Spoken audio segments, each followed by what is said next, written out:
Hey everybody, how are you? It's Marriage for Real with a Daisy, and you know what? We're about to go in. I need to give you guys the knowledge that you have the authority to take control over your marriage and demand what you want to happen in your home. We'll just keep on praising him, raise him up. Oh yeah, you see people taking their place in your love. Oh yeah, as you keep your light in our lives from above. Oh yeah, you just spark the fire that fires me up. Oh yeah. Some of you, I'm seeing you are doing what I used to do, and that is fighting the wrong person.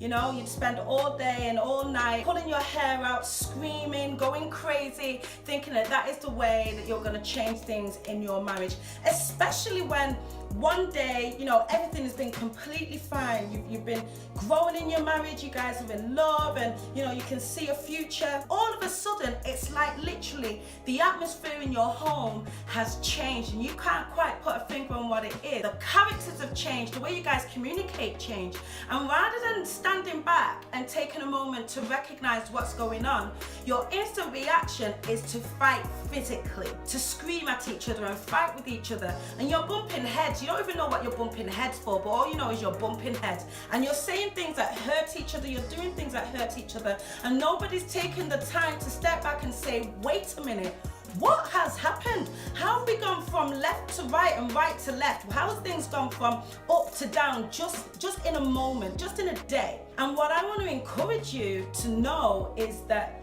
marriage is less physical than it is spiritual. It's less physical than it is spiritual.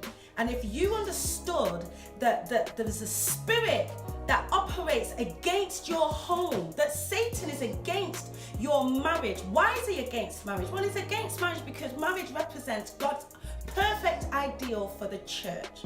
And when you're happy and secure in your marriage, the Bible tells us that you're going to chase 10,000. You was only chasing one on your own. And when you're secure and stable in your marriage, you are not only a blessing to your household, but you're a blessing to the community. You're leaving legacy that will carry forward from your children to the generation after that. You're reflecting God's perfect plan for the church. You're reflecting his love. You're reflecting his goodness. You're reflecting his faithfulness. Of course, the enemy is going to fight against you, and so that's why sometimes you will go through your marriage and you'll see suddenly a seed of discord has been planted, and rather than understanding that your marriage is more spiritual than it is physical, you fight in the flesh instead of fighting in the spirit. Now I want to take you to a Bible passage that really honed this into me, and I used this during the time that there was crazy things going on in my marriage, and I was like, whoa, what is going on? And I had to go to the Lord and say, Lord, I don't understand what's happening.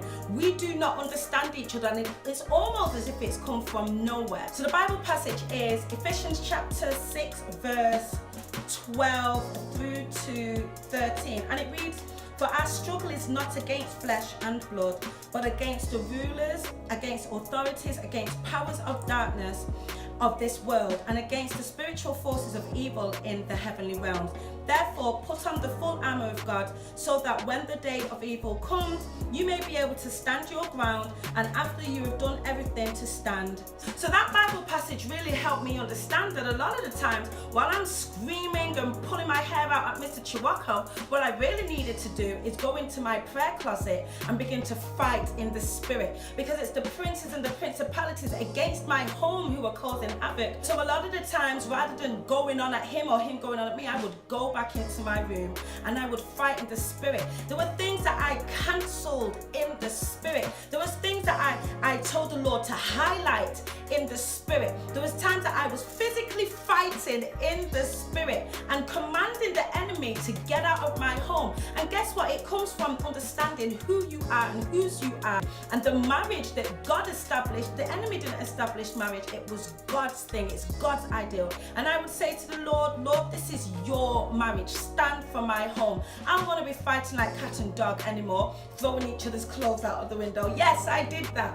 I want to be in a place where the enemy knows that if he's going to step into this house, he's in for some trouble. And you know what? That's why it's so important to make sure that you're maintaining a strong prayer life, because the enemy will come trials and tribulations will come, we're told that. But when you're maintaining a strong prayer life and also understanding that the battle is in the spirit, you'll be able to stand, and having doing all to stand, you'll stand.